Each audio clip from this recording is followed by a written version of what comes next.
Hello everybody, I have thought about making a video of what I think about the immigration crisis for a long time now. Now I have the time for that and I have something to respond to, specifically what Angela Merkel, the de facto president of the EU, said about it. I gotta say, it surprised me a bit.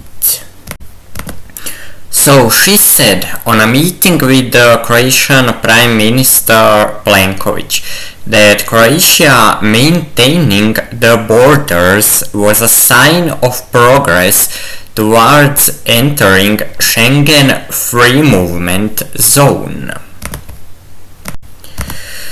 In other words, the European Union promises free trade and free movement, but the de facto president of the EU thinks what's recently happened to the immigrants in Croatia is a good thing.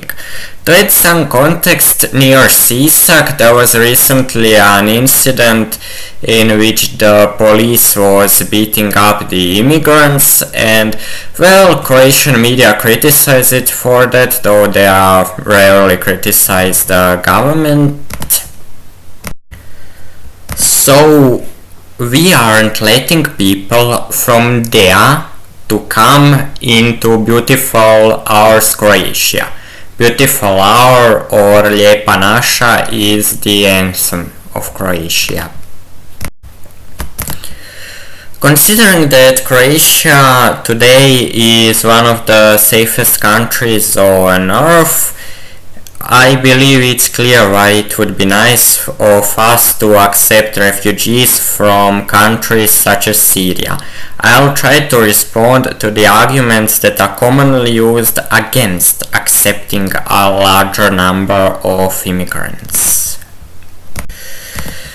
The most common argument is that we should be careful not to accept terrorists into our country, the terrorists that will kill us. There are actually two similarly sounding arguments here. The first one is that people from countries such as Syria have a tendency to be terrorists. If we reformulate that claim as nobody supports Islamism more than people who fled from the countries destroyed by it, I believe it becomes very clear why that's an absurd claim to make. Also, don't you think that an actual terrorist would try to hide he is from a country such as Syria, or that he's a Muslim at all before he, I don't know, burns the church or something? Criminals don't tend to intentionally use tools that will make them suspicious. The second argument here is that the refugees we receive aren't actually refugees, but people sent by the Syrian government to be terrorists. That's a conspiracy theory. Conspiracy theory is an extraordinary claim and it requires extraordinary evidence, and there obviously isn't such evidence. And even if the consequences were positive, fighting against terrorism this way would still be unethical. Even if people who come from Syria do indeed have a tendency to be terrorists, the government must not punish them for that. They can only punish somebody for whom they have proof he is going to do, for instance, that he is going to burn a church. You cannot punish somebody because there is a high probability they will do a crime. You need to have a proof that somebody has an intention of doing a crime before you can punish him. The second argument that's used against immigration is that immigration supposedly destroys the economy. Now again, there are really two similarly sounding arguments here. The first one is that immigration will raise the price of houses or raise the unemployment.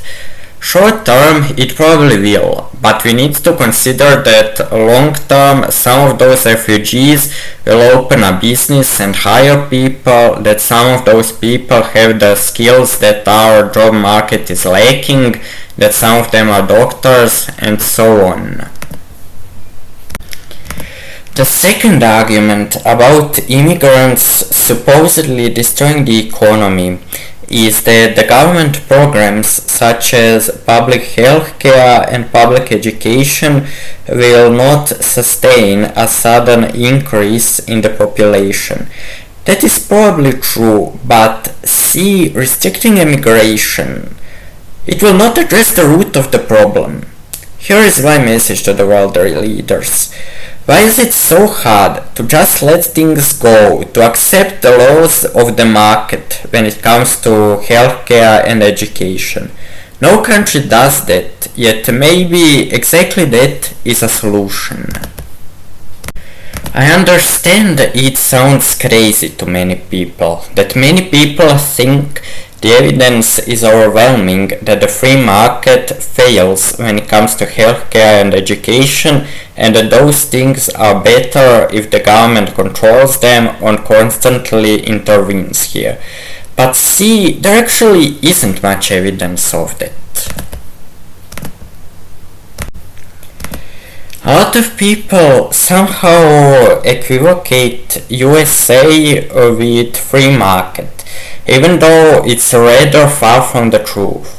Probably the biggest problem in the USA healthcare is the FDA, a government agency that requires long and senseless testing of drugs before they can be sold, thus making a lot of useful drugs illegal in the US.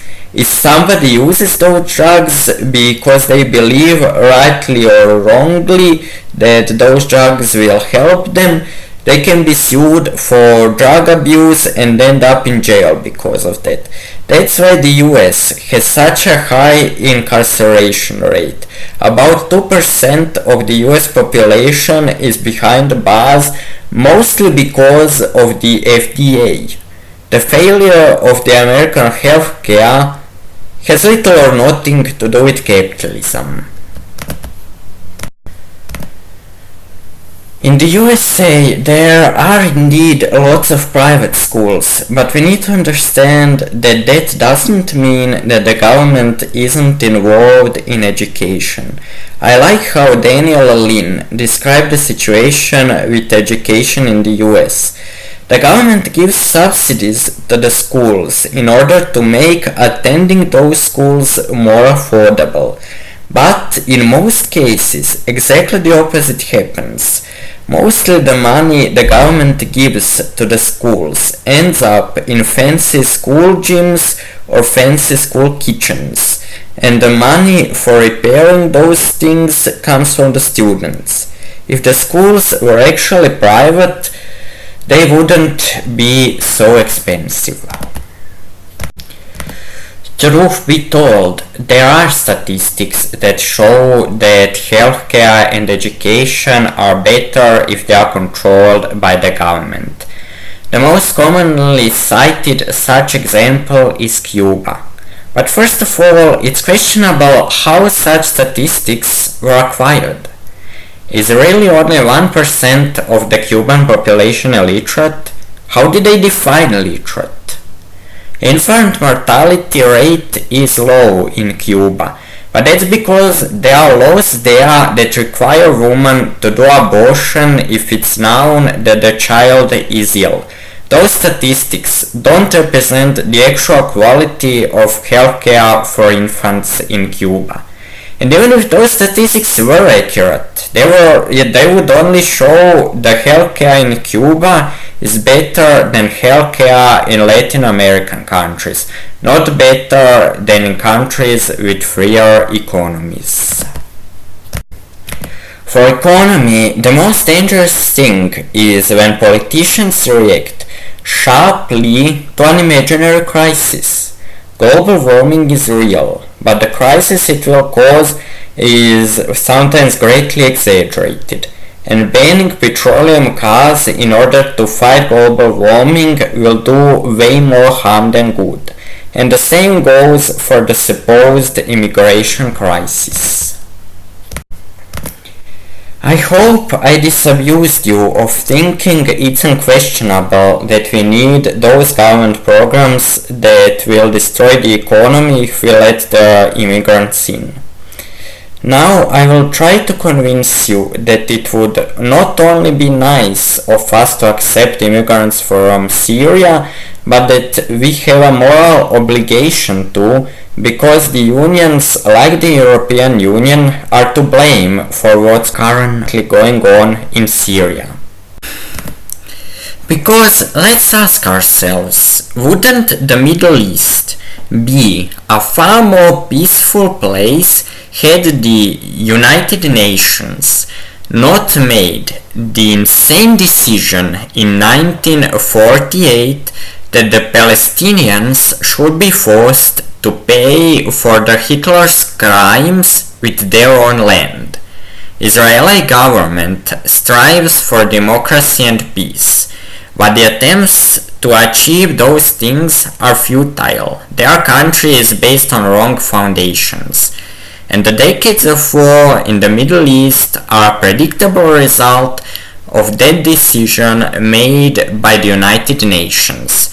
The unions such as the UN and the EU, they don't create peace, they create conflict. And it's not just the UN. Is there anybody who doubts that the League of Nations at least partly caused World War II by supporting the economic sanctions against Germany that made it possible for the extremists to get on power?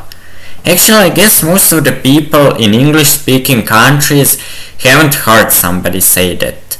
In the US, it is considered politically incorrect to criticize the United Nations, and the same is becoming true in the EU. And I think the right thing for Croatia to do is to leave the EU.